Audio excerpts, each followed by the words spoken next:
చీకట్లో మినుగురి గుమ్మడి వెళ్లి రేణుకకు జోహార్లు అర్పిస్తూ చీకట్లో మినుగురిలా ఆమె వెలిగింది.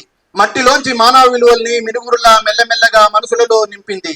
గాయాలతో గుండెలలో మంటలు రగిలిస్తూ అడవంతా చైతన్యపు జ్వాలై ఎగిసింది. విప్లవం ఆమె ఊపిరి, వేదన ఆమె వాక్యపు అంతర్వాహిని. దమయంతిగా కలం పట్టి మిట్కో అనే మినుగురి వెలుగుతో అంధకారాన్ని చీల్చింది.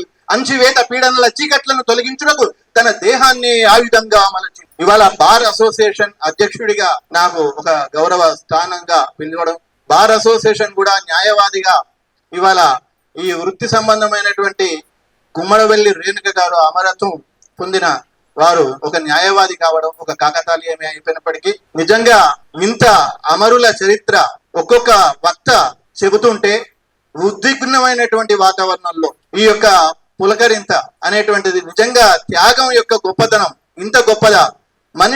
మనిషిగా ఊరికే మనిషి పుడతాడు చనిపోతాడు, వాడికి విలువేముంది. కానీ మనిషి ఒక త్యాగజీవిగా ఒక అమరత్వం పొంది శాశ్వతంగా ఈ ప్రజల నాలుకల మీద ఈ ప్రజా సంఘాల హృదయాలలో శాశ్వతుడైతే ఆ అమరత్వం ఎంత గొప్పగా ఉంటుంది, ఇంత గొప్పగా ఉంటుందా అని చెప్పేసి నేను అనుకుంటున్నాను. ఇవాళ ఇక్కడ కూర్చున్నటువంటి వాళ్ళ అమ్మా నాన్న నిజంగా ఎంత ఉద్విగ్నమైనటువంటి సందర్భం. ఇది చూస్తుంటే గుండెలు తరుక్కుపోయేటువంటి విషయం.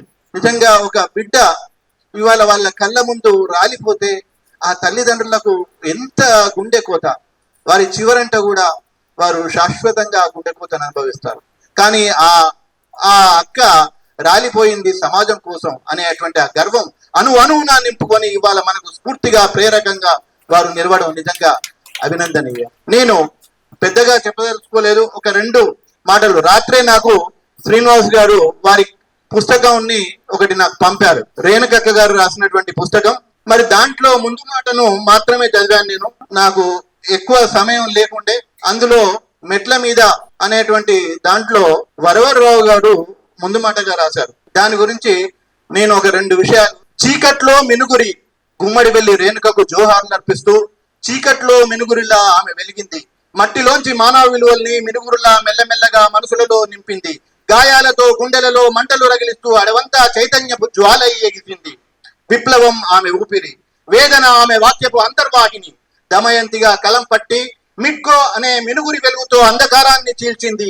అంచివేత పీడనల చీకట్లను తొలగించుటకు తన దేహాన్ని ఆయుధంగా మలచింది. గిరిజన గుండెలలో దాగిన బాధలు, దళితులపై జరిగిన అకృత్యాలు, ఆదివాసుల వేదనలు, స్త్రీ మనసులలో చెరగని గాయాలు, పాలకుల హింసా విధ్వంసాలు, అనివార్యమైన విప్లవ పోరాటాలు అన్నీ ఆమె కథలలో తెలిమంచు తెప్పలుగా ప్రవహిస్తాయి, నిప్పుల జలపాతాలై హోరెత్తాయి. వరవరరావు గారు అన్నట్లు చీకట్లో మెరిసే నక్షత్రం అక్షరం, అది ఎన్నటికీ చావదు. రేణుక ఆ వెలుగే. విప్లవ పోరాటంలో ఆమె దేహం కూలిపోవచ్చు, ఆమె అక్షర నిర్మాణం కూలలేదు. ఆమె చైతన్యపు ఆలోచన వీడలేదు. అగ్ని రేణువులను చిమ్ముకుంటూ ప్రతి వాక్యమై ప్రకృతి నిండా పరుచుకుంటూ ప్రతి హృదయం నిండా ప్రవహిస్తున్నది. ఇవాళ ఆమె సమగ్ర సాహిత్యం పుస్తక రూపంలో పుడుతుండగా అది పుస్తకం కాదు, ఆమె ఊపిరి మరోసారి మినుగురులా వెలిగినటువంటి క్షణం. జోహార్ రేణుక, నీ పదాలు ఇంకా ఎదేదను దహిస్తున్నాయి. నీ కలం కవాతు చేస్తూ ఇంకా నగారా మోగిస్తూ పిలుస్తున్నది. విముక్తిదారులు చూపిస్తూ చీకట్లో మినుగురిలా వెలగాలి అని సందేశం ఇస్తూ ఆశయ శిఖరాల మెట్ల మీద తారాడుతూ అరుణతారగా అమరత్వాన్ని పొందిన మిట్కోకు మళ్ళీ మళ్ళీ జోహార్లు అర్పిస్తూ జోహార్ గుమ్మడవెల్లి రేణుక, అమర్ రహే గుమ్మడవెల్లి రేణుక. ధన్యవాదాలు శ్రీవారి గారు.